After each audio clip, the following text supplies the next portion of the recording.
With the B2G here, looking at a brand new Floodgate trap card coming out of Extreme Force that's, I think, is going very much under the radar, but eventually, inevitably, I think it's going to become a very strong card, especially coming out of the side deck. This is Sensor Differentiation, and I just think that eventually this is just going to be a very strong card that is going to be a thorn in the side of a lot of archetypes because of the way that Konami designs the game. You guys know Floodgates have been very prevalent throughout the Arc V era, and obviously moving forward in the Vrains, not as much so, but that's because Konami hit a lot of the Floodgates during Arc V. Vanity's Emptiness, Skill Drain, generally serve rituals, etc., etc. So Sensor Differentiation says each player can only control one monster of each type, send all other face-up monsters they control to the graveyard. So this is really cool because it's very much similar to Rivalry of Warlords, but rather than locking your opponent into one type and then letting them have as many monsters of that type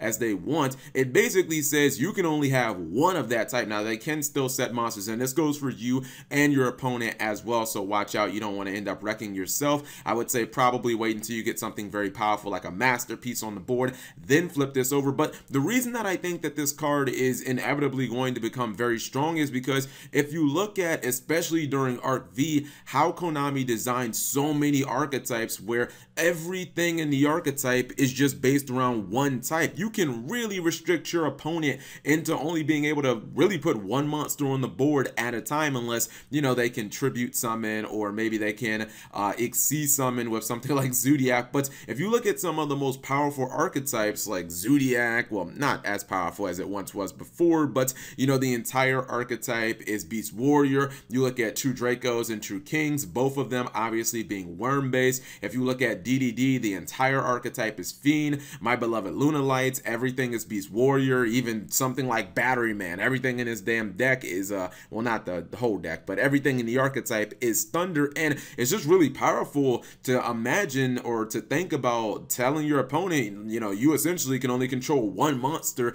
in your deck. Now there are some ways to cheat around it.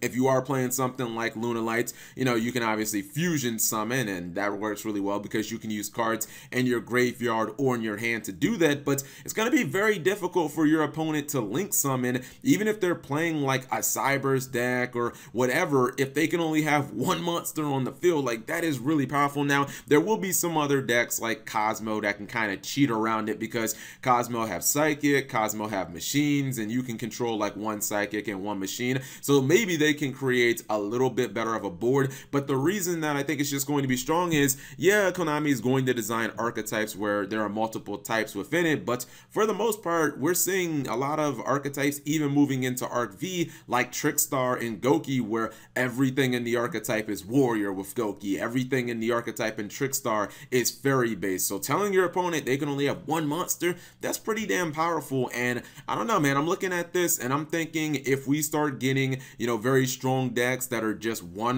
type, then this is going to be a card you're going to have to look at and say, damn, it's going to definitely slow my opponent down. And the cool thing is, it doesn't matter how your opponent wants to play. If it's a deck like Trickstar, where, you know, it's death by 1,000 paper cuts, whether it's a deck like Zodiac or, you know, Spiral that wants to super spam the board, even if it's you know, maybe like a slower control deck that doesn't summon that many monsters like Dark Magician, this works on all of them as long as they are a deck that, you know, only has like one type. And Konami is definitely giving us a bunch of those. So you guys let me know what you think of Sensor Differentiation.